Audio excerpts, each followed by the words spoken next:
This podcast is brought to you by Body Armor. DrinkBodyArmor.com. Get your edge. Introducing Body Armor Edge, sports hydration with the boost of caffeine.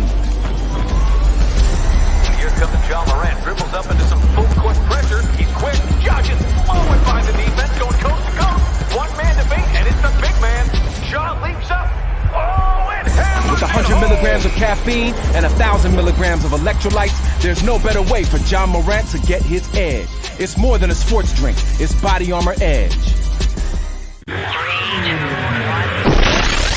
You're listening to EPPN's Today with DW.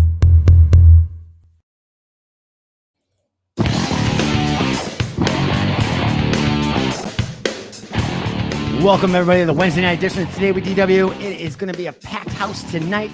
We're going to be taking a deep dive into Food Town.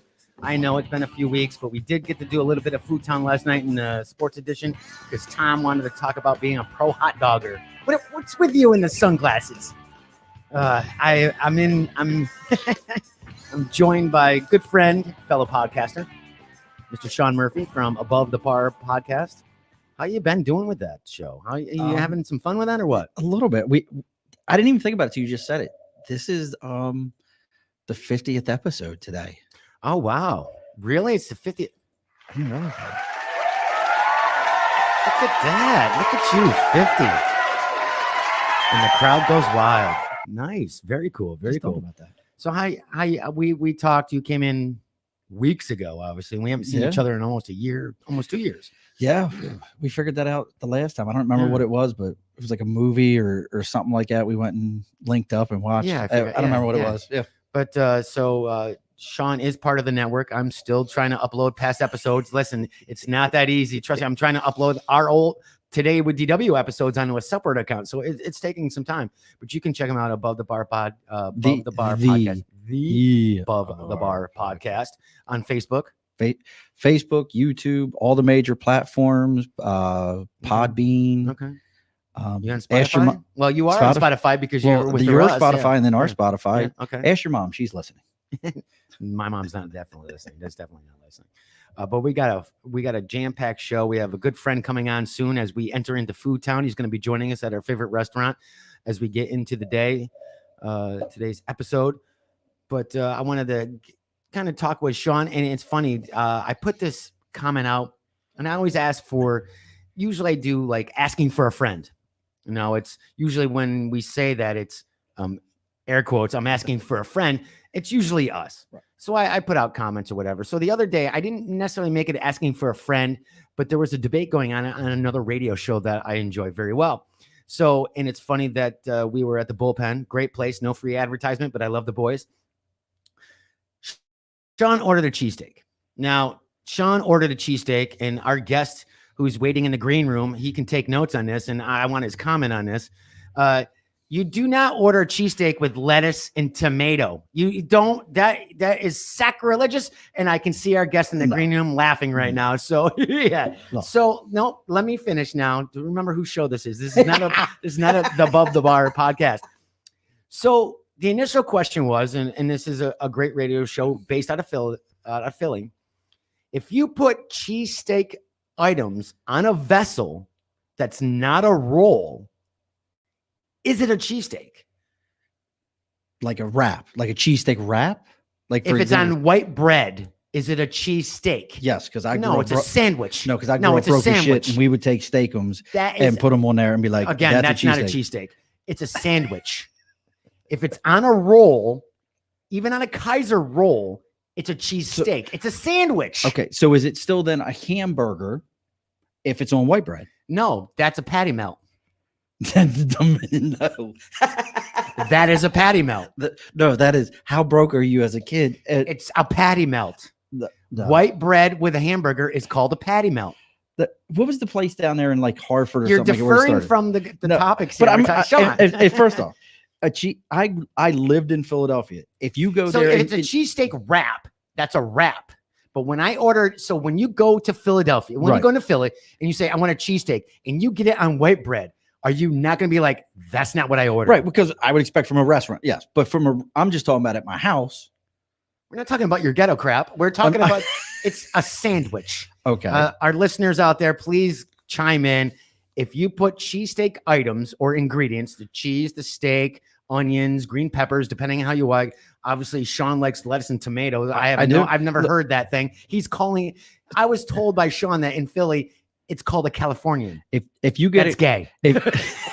If you go to Philly, anyone who's lived out that way, and you say, "Hey, I want my cheesesteak California," they know that's lettuce, tomato on the cheesesteak, and I get my lettuce, tomato. You'll get shot walking out of that restaurant. No, you will not. Nobody in Philly will serve that to you. Lettuce, tomato, grilled onions, mayonnaise, and provolone. You got it in Philly? No, 100 times. I lived there. You're in Baltimore. You lived in Baltimore. Well, I grew up in Baltimore. I lived in Philly. I lived in Philly for good God, a long time. I know you did.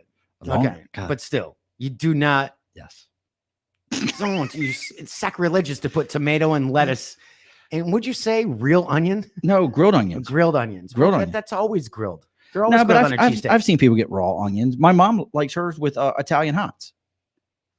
Well, that's fine. But again, she gets hers with Italian hots. I like provolone over American.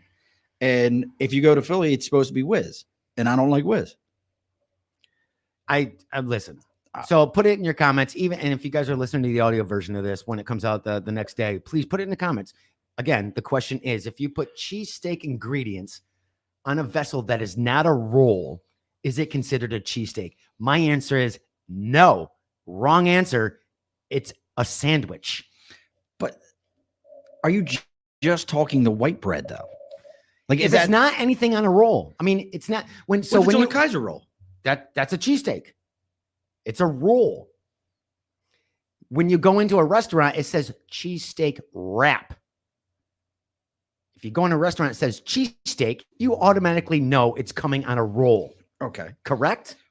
So when you put it on bread, it's a sandwich. On what planet did you? So I just want to know where this restaurant is with the white bread that you ordered. That is not the issue here. The debate was if you put it on, if you're at home, it's not considered a cheesesteak. It's a sandwich. That's like, okay, so I get a turkey sub because it's on a hoagie roll. Right. When I put it on a white bread, it's what? A turkey sandwich. Okay. Thank you. I'm done for the day. I've made my point. Okay. Now we can move on. What's going on, Timmy? Thank you for joining us. Timmy's a longtime listener. Timmy, if you put cheesesteak ingredients on white bread, is that a cheesesteak or is that a sandwich? But if it's my house, it's what I want it to be. It's not the question. It's just the versatility of the white bread. Because remember, if you take that same piece of white bread and you turn it sideways, it stick a hot dog in it. It's now a hot dog bun.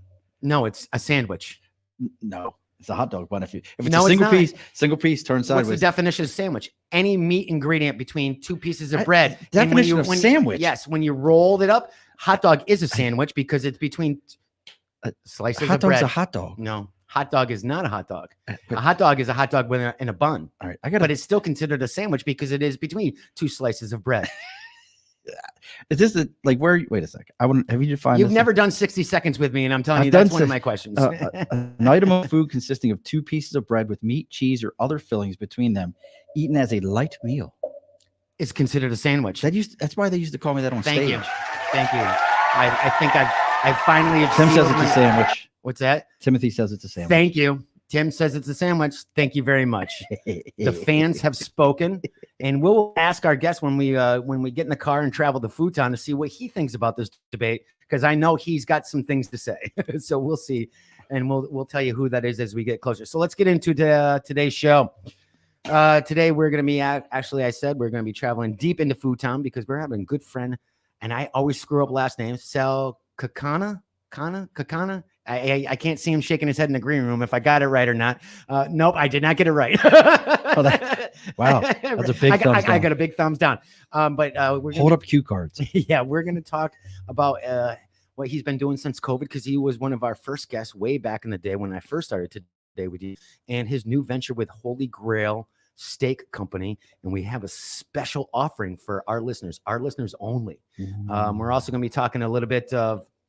We're going to be talking some strange tales, some crazy stuff, and we're going to finally dive deep into the junk drawer, which is a fan favorite for many of our listeners. I'm already thinking about food and going to the restaurant. I'm ready to go. All that and more. So grab your drinks. Don't go anywhere. We'll be right back. Introducing Body Armor Edge, sports hydration with the boost of caffeine. Kyler Murray drops back, looks downfield. Here comes the blitz. Murray finds an opening. And 99 dives and he misses. He's got daylight. Murray sprinting, picking up speed. With 100 milligrams of caffeine and 1,000 milligrams of electrolytes, there's no better way for Kyler Murray to get his edge. It's more than a sports drink. It's Body Armor Edge.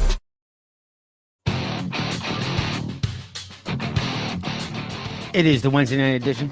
Today with DW. I ask all my listeners, it's Wednesday, it's Happy Hump Day. What are you guys doing for the weekend? Sean, what are you going to be doing for the weekend? Working. Oh, well, there you go. Okay. All right. I get that. Yeah. I'm not sure what I'm doing. The weather's supposed to be pretty nice. But I ask all my listeners what you're doing for the weekend. Put it in the comments below. I'd love to hear what you guys are doing. Hopefully some fun stuff. The weather's finally, we're here up in upstate New York. The weather's finally really kicking in. Yeah, we're only going to get a couple inches of snow this week. And everybody's freaking out. And I'm like, were you born here? Because I've had snow in mid-April as well as a young kid. So it's not unusual. And you live in the Northeast. Listen, it could be 75 and then 45 the next day, 3 inches of snow. And then all of a sudden you get a flood. That's just the way it is. It's just the way it is. I haven't heard that. You know, it's funny you say the flood thing. We normally have like Schenectady like disappears that entire look, this entire historic district of Schenectady is gone with ice dams. Oh my God. So if you're a longtime listener or a new listener, we always start off every episode with The More You Know.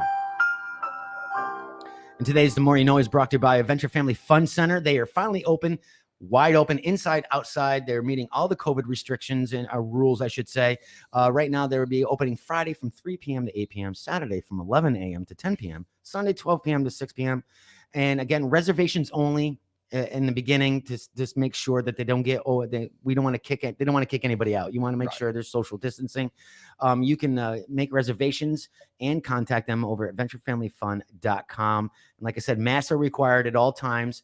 Except while you're sitting or eating and on the go-karts. So we went there last year and went a bunch of times, and they were only allowed to be open outside. So when you're under the pavilion, you have to wear your mask. But the minute the go-karts start, you can take your mask off and do your laps. So I think that's pretty cool.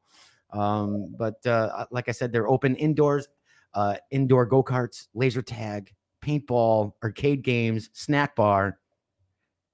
Do you dress like Super Mario when you drive the go-karts?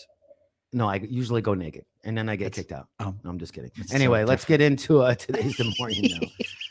Thanks for coming on, Sean. Jesus. All right. 26 days until Mom's Day. You got that gift? Yes. I'm actually going to find out today a better gift. Oh. Okay. We'll know all about it here soon. Okay. All right. 48 days until Memorial Day. 68 days until Father's Day. 82 days until 4th of July, 146 days until Labor Day. My favorite holiday, 201 days until Halloween. Are you a Halloween guy? Because you got kids, though. Yeah, too, like I got the kids thing. Like I have to, like the but best you was, dress up though too. Well, yeah, that's You're different. kind of corny. That's different though. Oh, that's that's after hours. Now, I see what you're saying. When I lived in PA, they used to do trick or beer down there. Well, that's adult version. But no, you would like walk your kids around and you wearing heels on Halloween is not dressed. It doesn't matter if it's Halloween or not. 226 days until Thanksgiving, 229 days until Hanukkah, and lastly, 256 days until Christmas. Oh, it makes me want Today's national holidays: National Ex-Spouse Day. This is a holiday. Well, Why would you want to? It's celebrating they're gone. I have 2 of them. National Ex-Spouse Day, curiously interested into the calendar exactly 2 months after Valentine's Day, has become a time to reflect on the positive moments you shared with your ex. That's correct. Look, you married them, you dated them. There must have been something you liked. You broke up with them too. So, but anyway, that is definitely a holla-no or a holla-nay. Additional findings. Now, I thought this was fun. Divorced men and women have different perceptions of their ex-spouse's annoying traits. Now, was there a trait, we don't need names, was there a trait out of either one of your exes that you're like, I just didn't like that? I mean, beyond the leaving the cap off the toothpaste. God, I'm biting my tongue.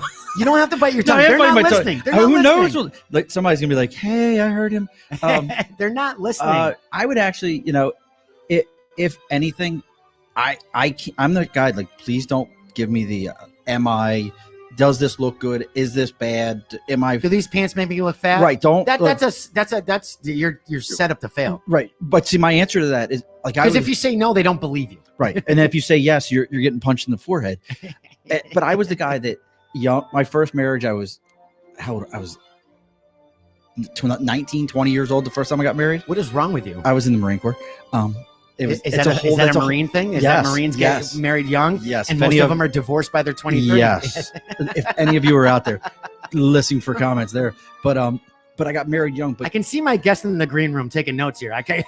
and what was funny is she used to do that. And finally, I remember one time being annoyed and being like, if you don't like how you look, take your ass to the gym. We got a free membership. It didn't. Okay. It didn't. All right. As you see, that was my ex. So for divorced men, the most popularly mentioned annoying trait about their ex-wives was being a control freak, which is about 16%. For divorced women, the most commonly mentioned annoying trait about their ex-husbands was selective listening. What? Huh? What'd you say? So we have some stats here. There's some stats. So right now we're top most annoying things about our ex-spouses. 9% avoiding household chores. Now, I would assume this is more men than women. You think women? Really? Bro, there is nothing worse than like working all day and coming home and the laundry has been dumped onto the bed and you're like, what's the deal here? Oh, I was going to get to that. Oh, okay. Financially irresponsible, 10%. I feel like that's more men. I would agree with you there. Yeah, because Totally.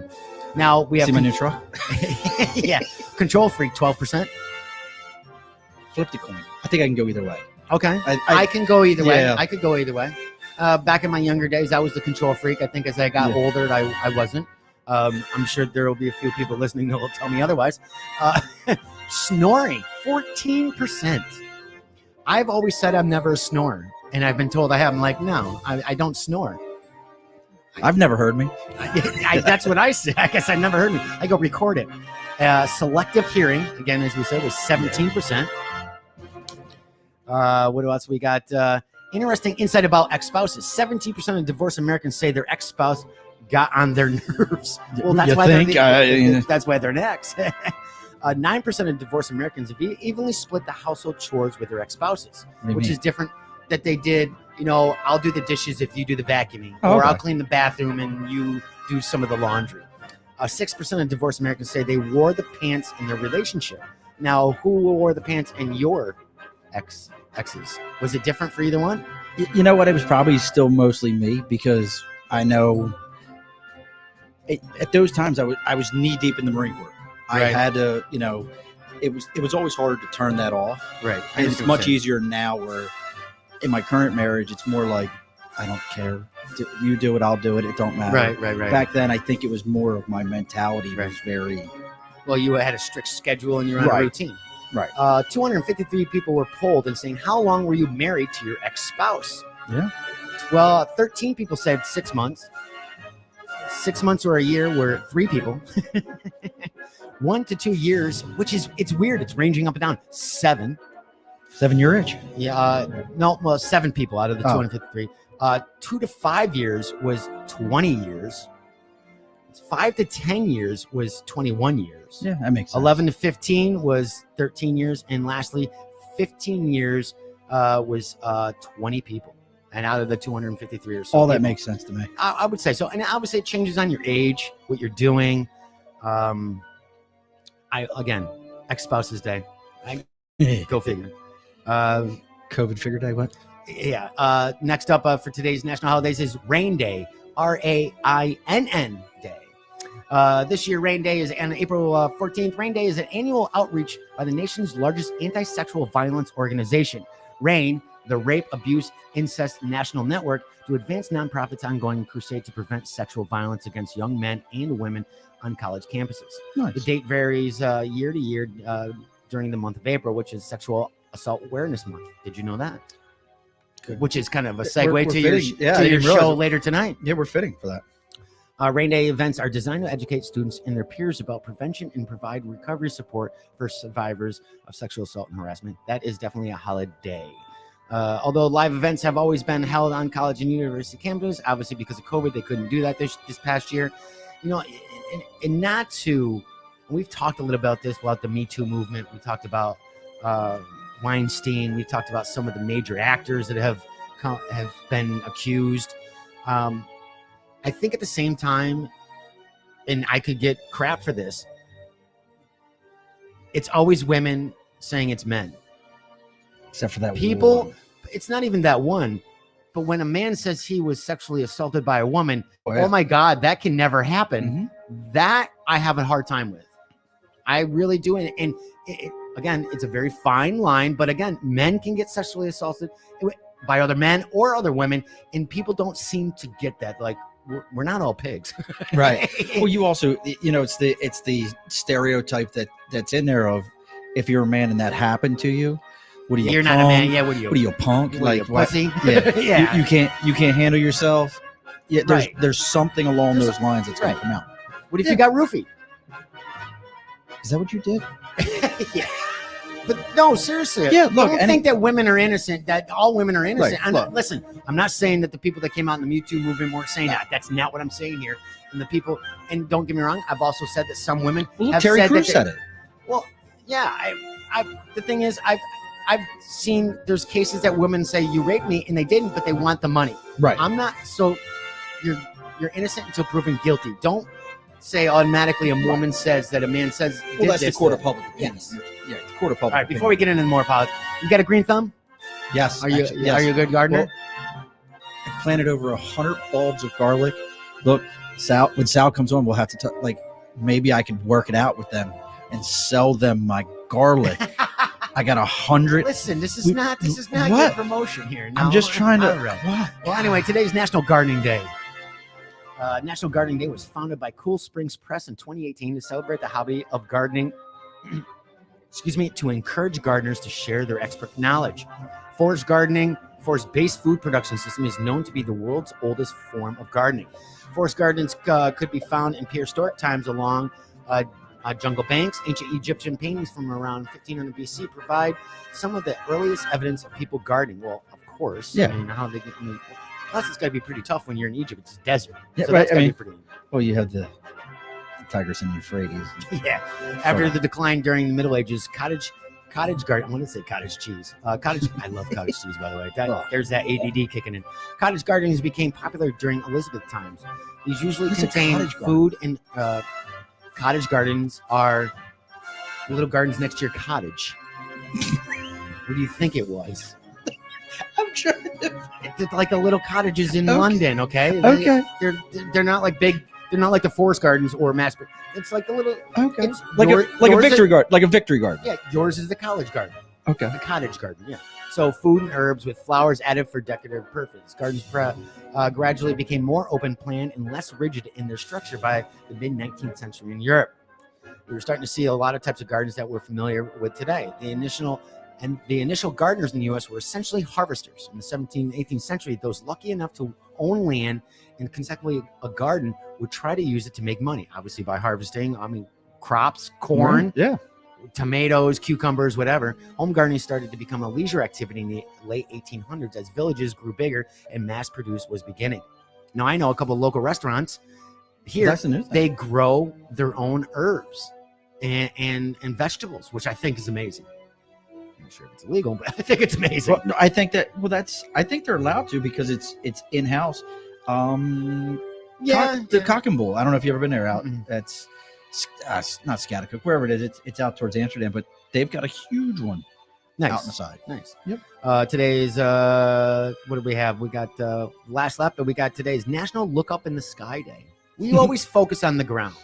How many times? And I'm not joking, but how many times do you take the time to look up into the sky? We're always looking at the ground. We're driving. We're looking where we're walking. We're talking with people. Take the time to kind of look at the stars. I can tell you right now, I couldn't tell you where the Big Dipper was. I couldn't tell you any of the other constellations. But as a kid, I could point them all out. Now, I couldn't tell you where the hell they are. When's the last time you looked up in the sky? whenever Lucas points to it, like Dad, look up there. That's it. I mean, that's See, really what it is. It's the kids. Oh, it's the absolutely. kids. It's the young. It's the young. But I always think about that old black and white. Was it Three Stooges skit where the guy's like has a bad neck and the doctor tells him he needs to look up in the sky, and the entire like crowd at the bus station Just start looking up. But I also was told if you're in New York City, don't look up. That means you're a tourist. That was the first. That was one of the first things my friends in Queens told me. Like, when you get off the train, when you get off at Penn Station, don't start looking around and don't look up because you're going to get mugged. That's the first sign of a tourist. So there's your New York Safety City tip. There's your safety tip today. Although the history behind National Look Up at the Sky Day is rather vague, some believe it started in honor of Jack Borden, a former Boston newsman who quit his day job after looking at the sky for what he considered for the first time. He went on others to see what he saw that day and founded For Spacious Skies, a non-for-profit in the 1980s. The organization focused on teaching children and adults to live in the moment rather than passing through life without noticing nature's beauty. According to the Harvard study, students who were more aware of the sky were the ones that excelled in reading, writing, music, and visual arts. Makes sense. So I think that's really That's cool. cool. I think we should. I've always wanted to get a telescope, but I've never. Because I'm going to be caught being that creepy guy with a telescope out of his window, thinking that I'm looking at his neighbor, and I'm not. I'm like, it's pointed to the sky. That's why I don't buy a telescope. Today in history, 1611, the word telescope is the first used by Prince Federico Sessi. Look at that. Am I good or what? Am I getting into this? 1860, first Pony Express rider arrives in San Francisco from St. Joseph, Missouri. 1865, U.S. President Abraham Lincoln is shot in the head by John Wilkes Booth at Ford's Theater in Washington. He dies a day later. 1894, first public showing of Thomas Edison's kinetoscope, which is the first moving picture.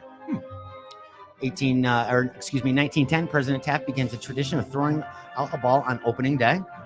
Very cool, which is still holds up in tradition today. It's an honor. I would love to, even if it's one of our local teams, I would love to do that. 1912, the RMS Titanic struck an iceberg off the coast of Newfoundland and sank to the bottom of the sea at about 2:20 a.m. the next morning, taking the lives of more than 1,500 people. The Titanic was on its maiden voyage from Southampton to New York when the tragedy occurred. Are you learning something tonight? I'm feeling Into the mic there. you know what? You're Using a somebody podcaster. else's, you know what? Using somebody Yeah. else's mic and setup is different.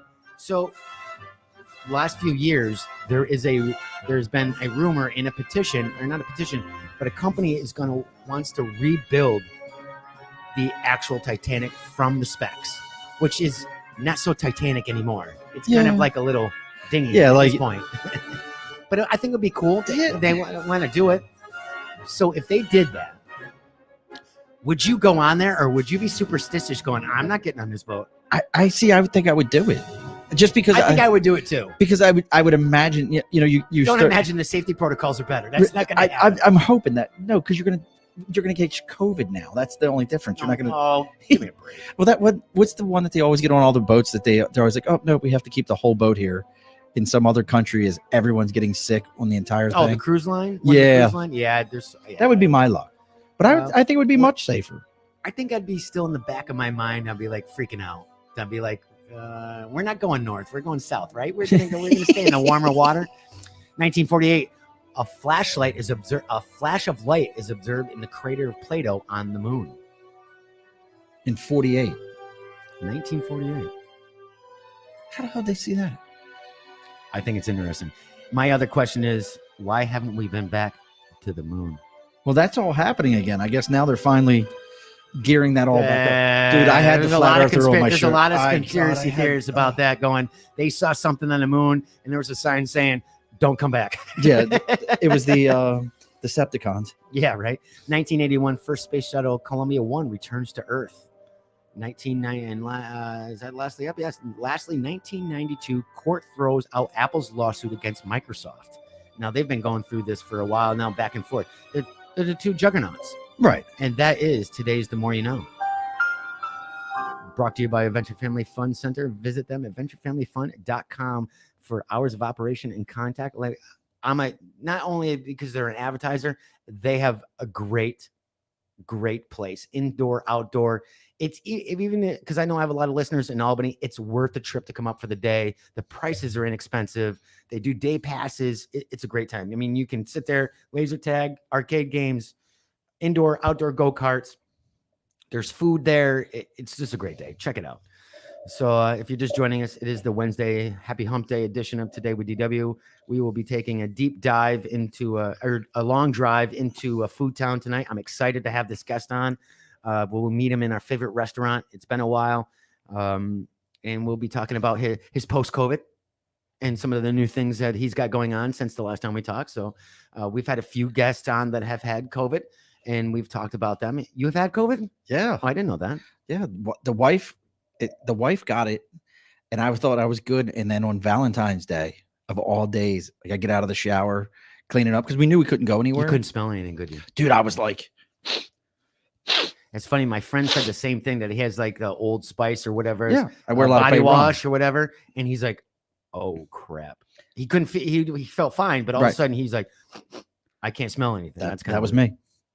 Because I wear a lot of like bay rum related stuff. Right. And right. I was like, I can't smell. And I'm like running up to my wife, like, smell me, smell this. All right. Well, that's weird, but that's a great segue for the next our next segment that we always do. A little bit of strange tales. Now, EPPN presents Today with DW's Strange Tales. Two women discovered dead in a restaurant day after business owner's bodies found in a car nearby. I can't make this crap up. The deaths of two women found dead in a popular restaurant are believed to be connected to a death investigation outside a car rental nearby. On Monday morning, officers noticed a car parked in the back lot of an Enterprise facility on Morris Avenue in Union. Police discovered the body of a 45-year-old, I always screw these, it's not Anakin Skywalker, but it looks like that, so we're going to call him Anakin Martin, inside with a gunshot wound to the head. A weapon was discovered near his body, and police did not suspect foul play. While officers were working to notify Martin's family, they noticed two people close to Martin were missing. On Tuesday, authorities visited K&K Jamaican Restaurant on Summit Avenue, which is co-owned by Martin. Ooh, dun, dun, dun. Yeah. They discovered the bodies of 39-year-old Karen Lemaitre, the mother of Martin's children. There's a dramatic pause there. Oh, and what day is today? Ex-spouse day. And her sister, 41-year-old, Winona Jaffer. The deaths have not been ruled as a homicide yet. We'll keep you up to date on that. They spontaneously burst holes in their head. The family lived across the street from the restaurant, and a neighbor described them as peaceful. They were very good people, a very nice family of kids, always out here playing. David Dennis said, who's a neighbor. I'm very, very surprised that it's a shocker to me. This case is being investigated by the Union County Prosecutor's Office with no leads just yet. So we'll keep you up to date on that. So, are you a snake guy? Are you afraid of snakes? Or like snakes really freak me out. They like, don't bother. Like we get, because of this area that we I get live in, we have like guard. Well, like do you know snakes. that the Adirondacks is the largest nest of rattlesnakes in the world? Is it the world? Yes. But that's like the only place in New York State that has rattlesnakes is up by Lake George. The Adirondack State Park. Yeah. Which was like 10 minutes from us. Louisiana woman charged with setting fires to rid home of snakes. You ever discover snakes near your home with the unwanted creatures slithering away and hiding in the bushes? You may have wanted to take matters into your own hands to get rid of them. One method to avoid them is to set fires around your property. However, two residents in wow. Here we go, tongue twister. Louisville, Louisiana were accused of doing just this earlier this past month. According to Louisiana Department of I'm tongue-tied tonight. According to the Louisiana Department of Agriculture and Forestry, two people are facing arson charges. Wait a minute. Okay. If it's your own property, how are you? It's still, because you could claim it against your insurance. I guess, but it's still your own property. It's not like you can't say, you can't just be like, I'm setting my house on why fire. Why not? Because it's a controlled environment. It doesn't work. Anyway, they're facing arson charges after reportedly setting multiple fires near an inwooded area surrounding a property on Lee Road in Leesville. Laura Ashley Lee, 34, was arrested in March, just earlier in March, is facing a charge of similar arson stemming from an incident. A man, 34-year-old Robert Lieberman, is on the run and wanted in connection with the snake fires. Information obtained during the investigation revealed the reason for setting fires was to get rid of snakes near the property. The department said in a news release on that investigators say that the man set fires along the road. All right, here we go. That makes sense. Along the road and in a wooded area surrounding their home and homes of others. According to the LDAF, this is not the first time Ramirez has allegedly set fires. Similar incidents occurred in the same area in 2020. Anyone with information regarding incidents or remarks? Ramirez location? No, it's not Leroy. It's Ramirez. Leroy Brown. Location is according to call the LDAF fire hotline at 855-452-5323. I'm sure nobody in Louisiana is listening right now, but if you are, listen. So I still, you can listen. If I pay for my house, okay, I'm paying taxes. Right. I'm paying my mortgage. Right. If I want to set the damn thing on fire, I should be allowed to set it on fire. It's my house. No, look, because first off, it's never. No, because then you don't know about spread. You don't know about neighbors, unless you were like if I'm controlling it, watering. But the guy did what say a garden hose hey, that was connected to the house that just melted. How'd that work out? I attempted. I just love the But he idea did- that his name but he was saying- is Snakefire Ramirez. How badass are you in jail right now? Yeah, right. Like in jail, they like. Well, he did burn it by the road. Now, obviously, the road, when there's a lease line there, it becomes public property. Right. So I can see that. What you in jail for, boy? They So have call you me ever have an Snakefire. injury? Like you had to take an ambulance? Never had. No, never been. Never had to take an ambulance? I've been in there with my kids after football, like my oldest son. But you've gone in an ambulance? Once, yes. Ambulance patient gets a fast ride, but not to the hospital. A woman from Shawheen, Oklahoma says she's grateful to be alive after the ambulance was hijacked. Cherokee Cox. I can't make this name up.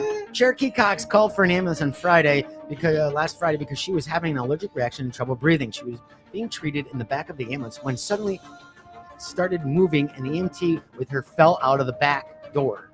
I was so scared out of my mind. My heart was racing. I had to calm myself down, she told reporters.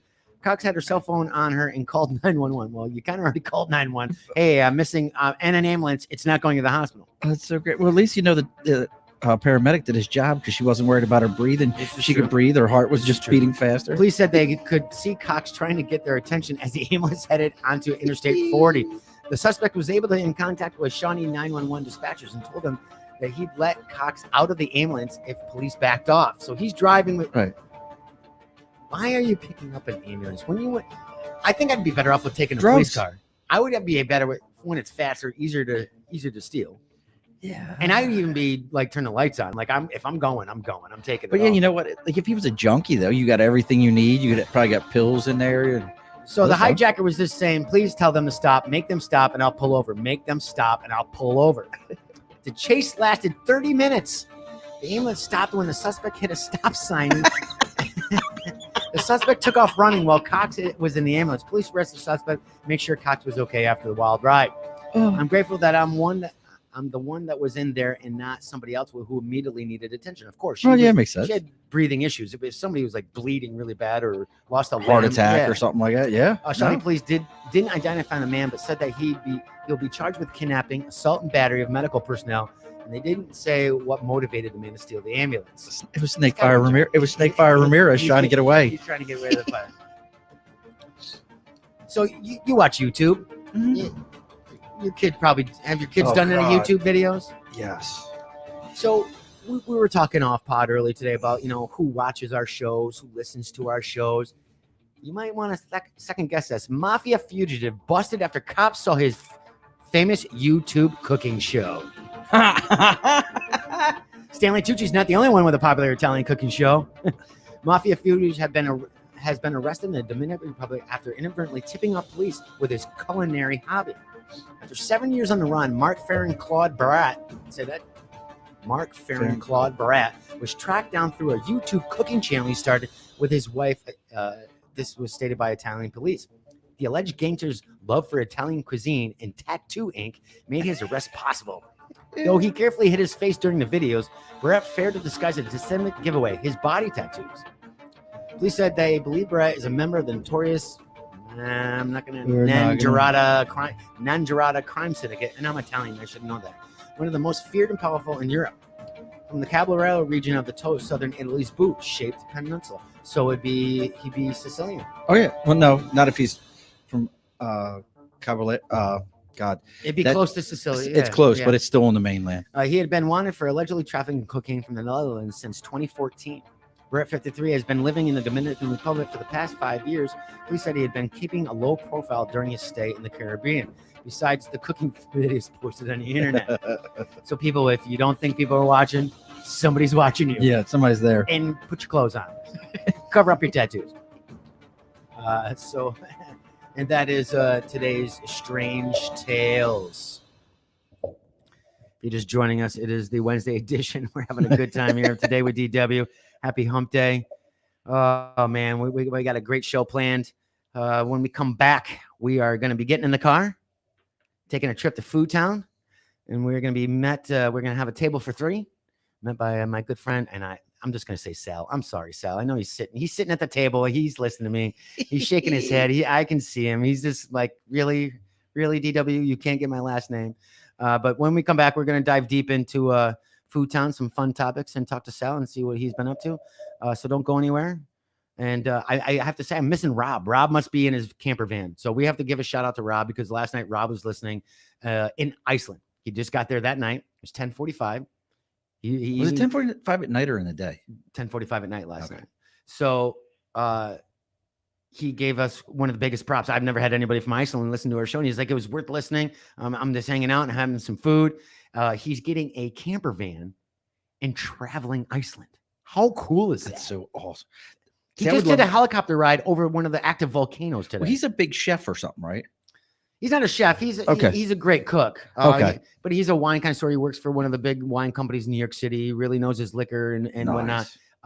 He's a connoisseur. He was a sommelier at one time. Oh, too. really? So he knows his stuff.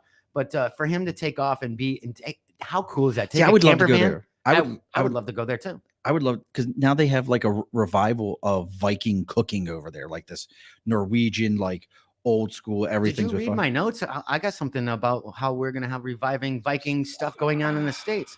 All that and more when we return. Don't go anywhere. And there you have it. McDonald's new crispy chicken sandwich. This isn't just another chicken sandwich. No, it's more than that. It's the crispy chicken sandwich. From the makers of the world's most stolen fries.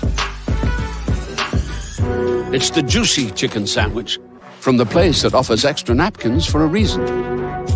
It's the tender chicken sandwich from the creators of a sandwich phenomenon. So you won't just be biting into a chicken sandwich. You'll be biting into McDonald's new crispy, juicy, tender chicken sandwich. Introducing McDonald's new crispy chicken sandwiches. Ba-da-ba-ba-ba. That's right, everybody. All right, Sean, let's get in the car. I'm not sitting in the back. Okay, you can sit in the front. Just put your seatbelt on. All Don't right. touch the radio. Don't ever. You don't touch the driver's radio. You don't ever. You hear that music, everyone? It is our time as we're traveling into Food Town. And as you know, we take a left past the guy named Hank in a poncho, and we will be coming into our favorite restaurant. It's my uncle. Hank, keep the poncho on, buddy. We don't want to hear that. We don't want to see that, I should say. Anyway, we're going to be joined. We're going to be taking a table of three tonight, which we usually don't have. Usually it's just me. So you'll be joining us. And oh, look, there he is. We're going to go over and take a seat with Sal. What's going on, Sal? Hey, Herb, how you doing? Very good, very good. I know you're in the green room, and I know we were talking a little bit. You were listening to the show. So right off the bat, because this is Food Town, and we're talking about food. So if you put cheesesteak items on a vessel that is not a roll, is it a cheesesteak? Not a cheesesteak. Thank you very much. It is a sandwich. Yeah, it's anything else you want to call it. You can riff. I believe in creativity in food, but if we're talking about cheesesteak, it comes on a hoagie roll. That's it. So what do you call a cold cut that's warmed up then? A cold cut sub. That's a sub. It's a sub. That's it's a warmed sub. up. But this is a good question. But this is a good question. This is a regional question. No. But what do you call a warmed up cold cut sub? Well, which cold cut? Stub. Which cold cut we talking about? Italian. There's only Italian. That's what else is it? Roast beef. Cold cuts isn't Boar's Head just all cold cuts, right? Like they call everything a cold cut, right? Like Very true. They're turkey, Very true. they're roast beef, they're this, to that. Very true. Grinder. Well, the sub's different than a cheesesteak because it's sub, a hoagie roll, a grinder, But grinder, torpedo. but I'd see torpedoes are very regional, and that's like a Midwest thing. Yeah, all of them are regional. But grinder is a Philly thing. Like Yes. a warmed up cold cut sub is a grinder. Sub's not a cheesesteak. When you order a cheesesteak, it's not coming on white bread. It's a cheesesteak sub. I'm talking to an expert here. Sal knows his. Sorry, guys. I do. Don't be. Sorry. Hey, you're on my side. I'm taking it. I'm taking it. So before we get into talking with Sal, we're going to go through some Food Town topics that we like to talk about here, and Sal's going to weigh in, and then we're going to talk about Holy Grail and what he's been doing since the last time we're talking. So now you just saw the McDonald's commercial. Thank you for being one of our advertisers. And I'm sorry to report on this, but I have to. That McDonald's in your local Walmart might be closing. They're closing over 1,100 McDonald's. Really? Wow. McDonald's is set to close hundreds of locations inside Walmart stores as more and more consumers are beginning to shop online and get food orders to go through drive-through windows. Now, McDonald's has also put out their app, and then we reported on this that you can get free chicken nuggets if you order through their app, go through the drive-through, and do it that way. Fast food chains. Go ahead, Sal. This is specific to retail locations, then. To Walmart. Yeah, to Walmart. Yep. Mm-hmm. Oh, yeah. See, you have your own app there. Look at that. Fast food chain has up to 1,000 locations inside Walmart over the nearly 30-year partnership. Now, only about 150 stores will remain after the wave of closures. And this is coming from the Wall Street Journal. Increased online shopping during the coronavirus pandemic is thought to be a main reason for the closures. Many Walmart shoppers have opted to purchase groceries online and have them picked up in their vehicles, which is the pickup in there. But the other side of this is other restaurants are kicking in. Now, it's looking to be expected that Taco Bell and Domino's have tested these same locations that McDonald's have left. Now, Taco Bell is supposedly the one restaurant that's going to be taking over those locations. And Taco Bell's been growing pretty big. Yeah. I've boycotted Taco Bell. I used to eat Taco Bell 3 times a week, but I can't anymore. My stomach just won't take it. Yeah. I'm with you. Well, it's interesting. There's so many interesting things happening with the retail food space. It's, I'm seeing it all over the place. I know of a local company here on Long Island that ended up getting, creating a ghost kitchen out of Simon Mall. There people are utilizing the space like crazy. I mean, like Kohl's rents out. There is now an Amazon, Amazon fulfillment center. So it's crazy. Guy Fieri is actually opening a ghost kitchen here in Colony. Yep. There you go. So and it's just takeout. Oh, who's the YouTube guy? Which one? There's a YouTube guy that's real famous. He's got one in Colony. Mr. Beast. Mr. Beast. Yep. He's got his burgers. So obviously with COVID, we've had toilet paper shortage. We've had paper towel shortage. We've had many food shortages. Steak has been a food shortage for a while. We'll talk to Sal about that too, because that's been hard to get for some of our local restaurants up here. Climate change though is making it harder to grow potatoes, and you can't get French fries. Ouch. I grow my own. It's Green Thumb Day. It's Green Thumb Day. The most common potato variety is the Russell Burbank, which is mainly grown in the Pacific Northwest. But as the climate that gets warmer and drier, growing these tubers may become more and more difficult.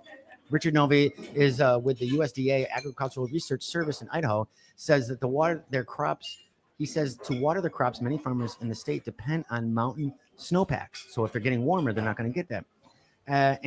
So if we have less snowfall at the mountains or earlier melting of that snowpack, that can impact our irrigation going into the future. Hot, dry weather can reduce farmers' yields and make the potatoes grow unattractive bumps.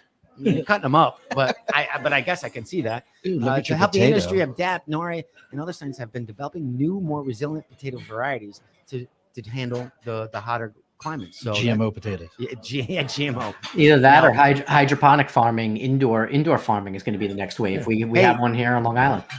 Oh, really? Mm-hmm. Now, what are they growing there, Sal? Lots of things like lettuce, microgreens, things of that nature. Oh, that's pretty cool. So a lot of hardy greens and things like that. But the amount of Sal, are you just saying lettuce? That's a different farm. See, now the weed guys should grow potatoes. They might make more money. Right. And that might make more potato than the weed now that it's legal in New York State. So another shortage. Now, what do you think? We'll talk fast food. And this is for Sal and for you, Shawn. What do you think would be another? Now, it's not a meat product, but what would you think would be another shortage because of COVID? Dairy. Like to make ice cream. Okay. Sal, what do you think it would be? Good call. I don't know. I mean, given the shortage. We said steak and beef, like just getting ground beef and things like that could be an issue.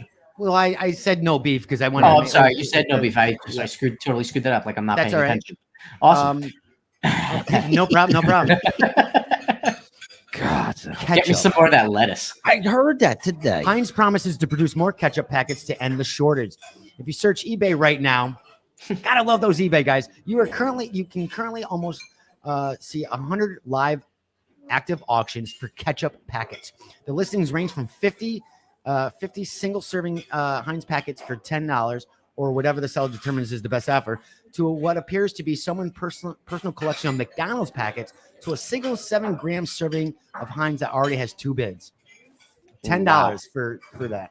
These optimistic eBayers seem to be responding to our most recent pandemic-related product shortage. According to the Wall Street Journal, excuse me, when we've collectively pivoted away from eating in restaurants in favor of delivery or collecting our orders to go, restaurants had to shift from using bottles to ketchup because the COVID protocols was you don't want people to keep touching the bottle. Right. You're not going to clean it well enough, so we're just going to go to packets. As a result, packets or sachets, as they're called, in the ketchup business, preferred prevalence are now in short supply, and the cost of those squeezable single servings has increased 13% since January 2020.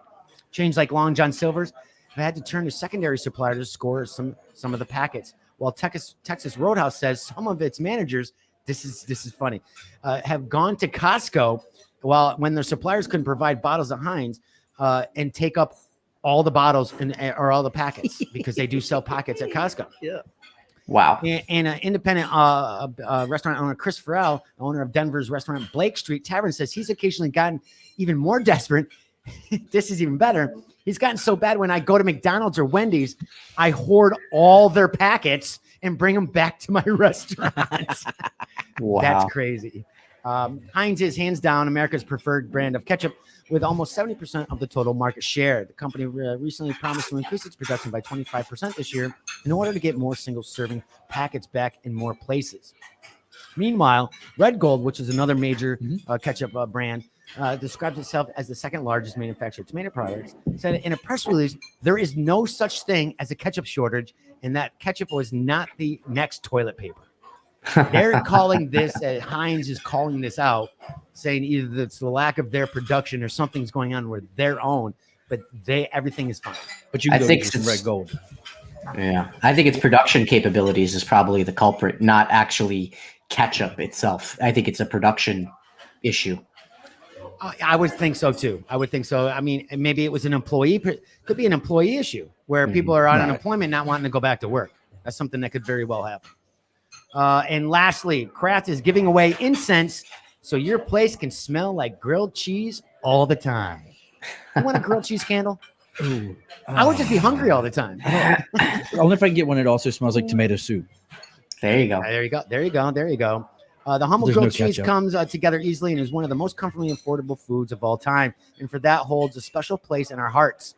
The grilled cheese sandwich appeals to all our senses, obviously. I mean, I think, is there anybody that doesn't like grilled cheese? Yes. Nobody. I've never heard of anybody saying that. The lactose intolerant. Oh, maybe. Okay, there you go. Kraft will hold their grilled cheese giveaway until April 15th and slide into the winner's DMs on April 16th. Ooh, yeah, right. To enter, use the hashtags BreatheCheesy and hashtag sweepstakes on your Twitter, and perhaps they will pick you. So how cool is that? Let me show you my grilled cheese sandwich. Yeah. No, we're not doing that. We're not doing that. There's our little Food Town segment. And I'm honored to have Sal in here. We haven't talked to Sal. Sal is one of my first guests, I think, in the first 6 episodes of Today with DW, way back when COVID started. Mm-hmm. And we talked about Big Lou's. Now, I can't wait to get my shipment of Big Lou's. So you give everybody a little bit of a breakdown of what. Now, this is something you started in 2019, 2020?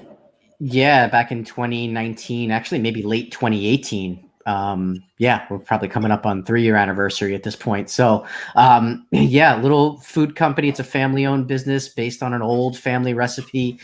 Big Lou's onion sauce. We make 3 varieties: sweet, spicy, and garlic. And it was something that my father and I did as an homage to my grandfather, who was an Italian immigrant to this country. And, it just goes back to the Bronx with the spicy onions with the dirty water hot dogs. And New York City style dirty water hot dogs. I mean, I can't. It's the first thing I do when I get off Penn Station is get my dirty water hot dog. Yeah, but do you get it with tetanus. do you get it with the onions or not? It depends on who I go to. Like I have my food truck guys or my cart guys. It'll either be the onions or I'll get the sauerkraut. And it's funny because you can go a half a block away and the same food truck, or not food truck, but hot dog vendor, his onions are totally different. They all make them a little different. So you got to pick the right one. So I have my sauerkraut guy and I got my onions guy. Yep. Well, we're your onion guy from now on. And, for sure. I'm like, yes, sir. I'll say I won't say no to that. Yeah, but like any startup, we were talking about supply chain issues. Last year it was very difficult for us to source onions. So we're running low on supply, and we have what we have left right now. Sure, you are. Is that a production issue? Or I'm just kidding. It is. It is, man. It's rough goings out there for the onion business. It's. I bet. When you start one of these companies, it's always one of those. It definitely. We've had many. Goggles don't help either. Yeah, you can file that joke right now, Shawn. It brings a tear to your eye. That was a good one. I like that. Was clever. Here we go. There you go. We give you the good old punchline. So since we've talked, obviously, I can't wait for Big Lou's. We'll do a review on it. I can't wait. Now, is there a particular item that you like Big Lou's on, or do you have like a recipe that you're like, it's not just hot dogs, but is it good on steak, or is it, do you have something that the family, besides hot dogs, really enjoyed? Maybe give our listeners something that, try this. Is it good on meatloaf? Sure. Yeah, absolutely. We've used it as a mix-in with meatloaf. I've used it as a topping to do like Parmesan over meatballs. I've done done it. That sounds really good. I've used it as just like a dipping sauce where we make like the mini cocktail wieners for, Super Bowl, and then we just dip in it. Now, do you serve it hot or cold? So we like to warm it up. Okay. It's perfectly fine, right out of the jar. But we always like to warm ours up because we used to make it fresh in the house. As a family, we'd make a big batch of it, and it always would be hot in the pot, so you'd get it hot. But hot dogs was the primary, but we do it on. It's great on a hamburger. I was just thinking that, that'd be great on a grilled burger right there. Yep, it's great with a steak, as a side, steak and onions and mushrooms. But I've done everything. I've baked with it. I've gotten real fancy with it where I've done like, acorn squash quiches with ricotta and the onions. So if you go to the website, there's tons of recipes. I make homemade pizzas with it. Awesome. Oh, nice. All that type of stuff as a top, one of the toppings on your pizza, if you want onions on your pizza. Now, what is the website? BigLou'sOnionSauce.com. Cool. We'll put that in the show notes and check that out. Definitely give him some love. That's awesome. Now let's jump right into the new venture since COVID, the last time I talked to you. We haven't talked. I think it's funny, since COVID, I haven't really talked to a lot of people. It's weird. I mean, I know we tried to hook up. We tried to hook up when I was in Lake George. Last summer. Yeah, came to Lake George last summer. That's right. I was up there and we couldn't make it happen.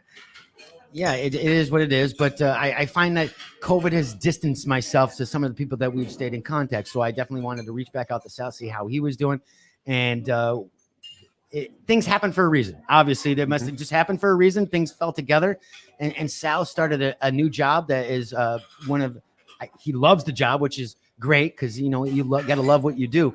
Tell everybody where you're starting with, and let's tease our listeners what they got going with this new company here.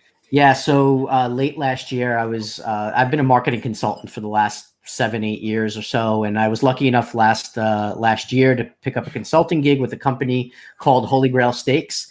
And the conversations evolved. They really needed somebody to come in and manage their entire marketing effort, and I was the guy. So, I got the golden ticket, and they brought me in as their CMO, and I'm heading up all of their online digital marketing efforts at Holy Grail Steak. And it's a really incredible company in what they've done. They're one of the companies that has benefited from the surge in e-commerce and food commerce. When things went down last year, just right around this time in March and April, right? They had a huge spike in sales because of the meat shortage and people looking to order and buy steaks online. So definitely, I would assume the online that'd be crazy. Was crazy. And we had talked, we won't name the other companies out there, but I know I've used them just because it's easier that way. than going grocery shopping. I mean, not that I was too concerned about getting the COVID or whatever, but at the same time, I'm like, you know what? Everybody else is concerned. I don't know what people's attitudes are. I would use the pickup, you know, order online if you're at your local supermarket and then just pick it up in the store. Obviously, I did run in there if there was a last minute item, but online sales of food have drastically increased. So this is great for you guys. I mean, yeah, well, the COVID, the whole COVID scenario has accelerated e-commerce by 5 to 10 years. You know, that's that's what's happened. And you know, the interesting thing about Holy Grail, I mean, this is not your typical steak, right? This isn't like your butter, eggs, and milk kind of store. These are high-end steaks that are typically reserved for Michelin star restaurants and high-end steakhouses. Right. So we're talking about things like Japanese Wagyu, American Wagyu, you know, and so if you're not familiar with those terms, Japanese Wagyu, a lot of people know the term Kobe beef, but Japanese Wagyu is graded on a scale. And, you know, we only carry A5, which is the highest grading of fat marbling in our steaks on the Japanese Wagyu side. So all of our Japanese steaks are graded A5 Wagyu. And if you've ever seen one, the marbling is just insane. It's like the pictures on your website are awesome. I mean, we're amazing of the products that you guys is out. Because after I talked with you, I went right onto the site and I'm like, holy crap! I want like 20 fillets. Exactly, we all do. You know, so I'm one of the lucky people that gets to sample some of the stuff because I do some photography and video for them. So I'm lucky enough to. Hey, you can't throw it away. It's unwrapped. You got to take it home with you, right? Shame. Oh, you know what? That photo didn't come out well. I got to take 10 more. Hey, give me. Yeah, exactly. They know that game. So, but nonetheless, I mean, great group of guys. It was started by Cameron Hughes, who's you know, a 20-year veteran in the wine industry. And when he stepped away from the wine industry, he really had an idea to curate this collection of luxury steaks. And they were the first exclusive provider of Kobe beef online back in 2018. Nice. Now there's a few more players out there. Other people have gotten involved. But, you know, it's important to know where your steak comes from. You know, we believe in, you know, steaks are only as good as they are raised. So, you know, we carry a real diverse, like we work directly with our ranchers to make sure our steaks that we carry are of the highest quality. Now, have you found, I mean, obviously you're working with your own ranchers. Has there been a shortage for you guys through COVID, or has everything been okay? So it ebbs and flows. You know, certain things on our site do sell out, especially because on the Japanese Wagyu side, they are so rare. There's only, I'm going to blow the statistic and Cameron will probably shoot me, but, you know, there's only a couple thousand head of cattle available in the entire world for export to the US, right? So this is what makes the price is extravagant. I mean, we can pay upwards of $350 for one steak. So, you know, on the Japanese Wagyu side. Now we carry a variety of things. We have our Upper Prime program, and we also have our brand new Santa Clarota carrot finished beef. So I'm sure you've heard of grass-fed beef and grass finished beef. This program from Santa Clarota, the cows are fed an exorbitant amount of carrots, which means the beta carotene level in the steak is higher, and it adds an additional sweetness to the meat. It's a really unique experience. We're the exclusive provider of Santa Clarota beef, and it's something we just launched on our site like a week ago. So, cool. And it's been doing really well. People love it. Awesome. And as you said, your company is not like the other ones where this is for special occasions. This is for, you know what, give dad something that dad, you know, dad needs a day off, but dad loves to grill. So what better than let him control the grill? You get him some meat. It's a present. It's a holiday type thing for your product. It's not an everyday type of thing. You're not going to be getting the steak 7 days a week. I mean, you could. Absolutely. Yeah. I mean, listen, as people's budgets have shifted, I mean, we all have felt a difference in how we spend our money.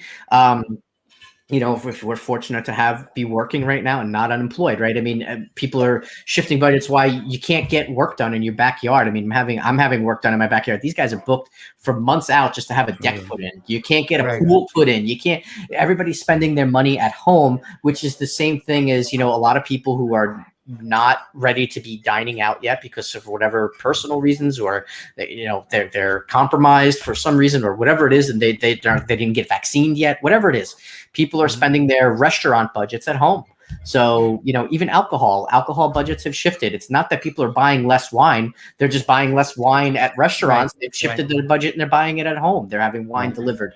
Same thing. So very cool. Very cool. And then we were talking for a while now about this, and how we were both sharing stories and whatnot. And we kind of come to we got something special for our listeners here for Today with DW. So thank you for this. So tell our listeners what Holy Grail is going to be doing for our listeners for Today with DW. Yeah, for the entire month of April, any listener on DW can come to Holy Grail and save 15% on their first order by using the code FoodTown. Now, what's the website? It's holygrailsteak.com, and the coupon code is FoodTown. So at checkout, just add whatever you like. We ship free on orders of $199 and above, but that 15% code is good for good till the end of April for all you guys. Nice. Now, is that all one word, Sal?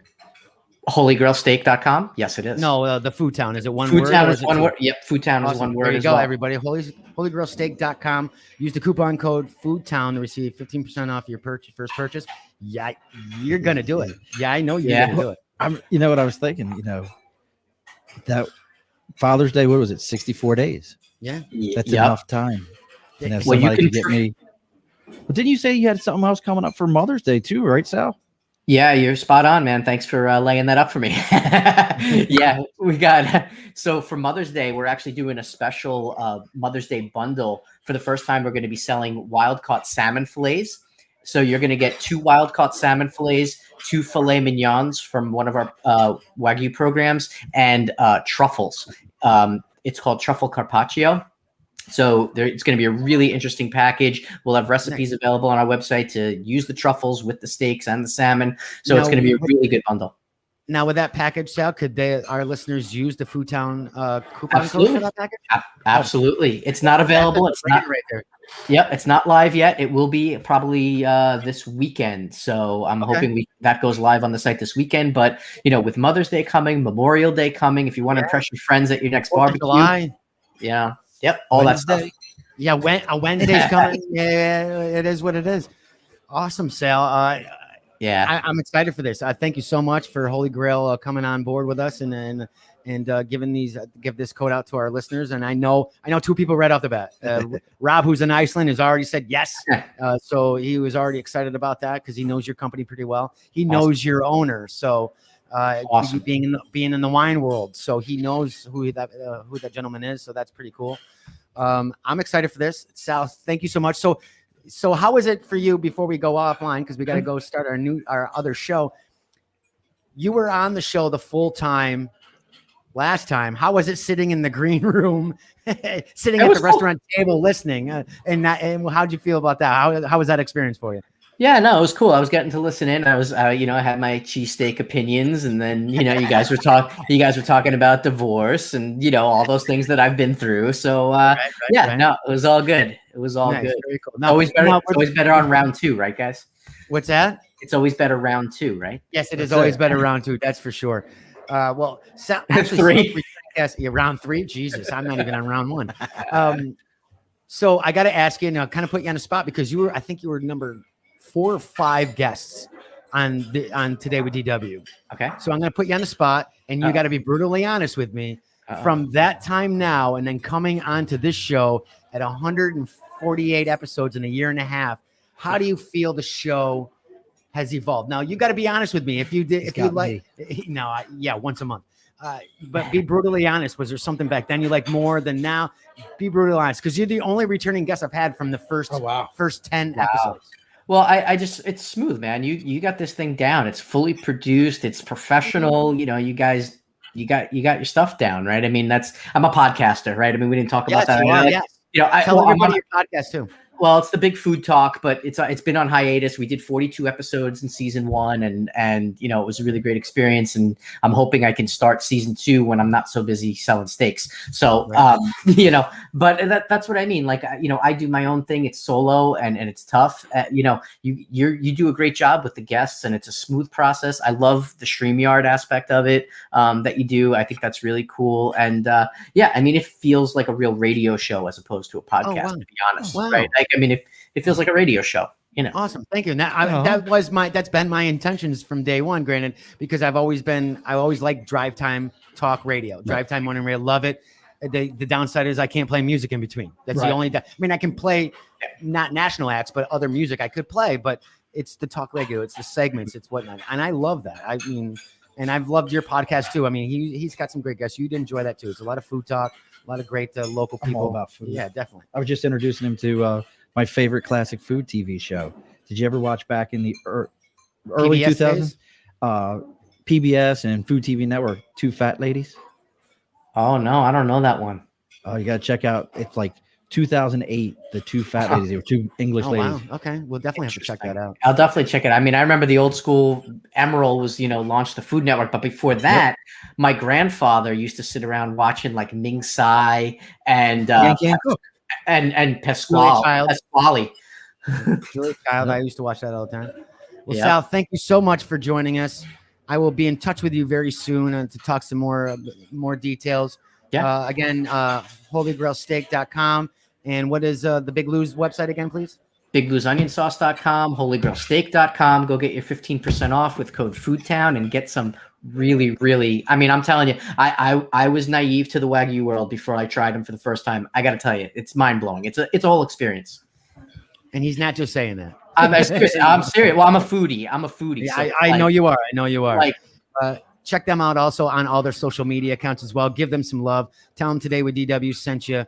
And again, Sal, thank you so much. And we'll be in touch. And thank you again so much for coming in. And thank you, Sal. Good meeting you. Got it, guys. Take care. There you have it. That is, I'm only going to say Sal because I'm going to ruin the last name. There's just nothing about it. So we are now going to take off and get back in the car. I hate driving past Hank because always the way from the restaurant, he ends up flashing it. And it's not a hot dog. It's some kind of dog. Anyway, everybody, thank you so much for joining us tonight on the Wednesday edition of Today with DW. One of our advertisers for tonight, obviously, drinkbodyarmor.com. Visit the website for a location near you. Body Armor Edge will finally start coming out into retail. They're not selling it to retail yet. I've had a hard time finding it. They're sending it out to gyms and like Chase Sports Complex facilities. They'll be out there soon. Again, Chase Sports Complex as well. Visit Chase Sports Complex for information. Adventure Family Fun Center, adventurefamilyfun.com. The Shirt Factory GF. They got some great another food event coming up towards the end of April, and we'll talk more about that. Visit them at shirtfactorygf.com. On that note, Shawn, any last words? Go watch my show. It's starting here in about 10 minutes. Yeah, okay. Everybody, thank you so much. And I will see you tomorrow. This has been an Earplug Podcast presentation. Found on earplugpodcast.com, iTunes,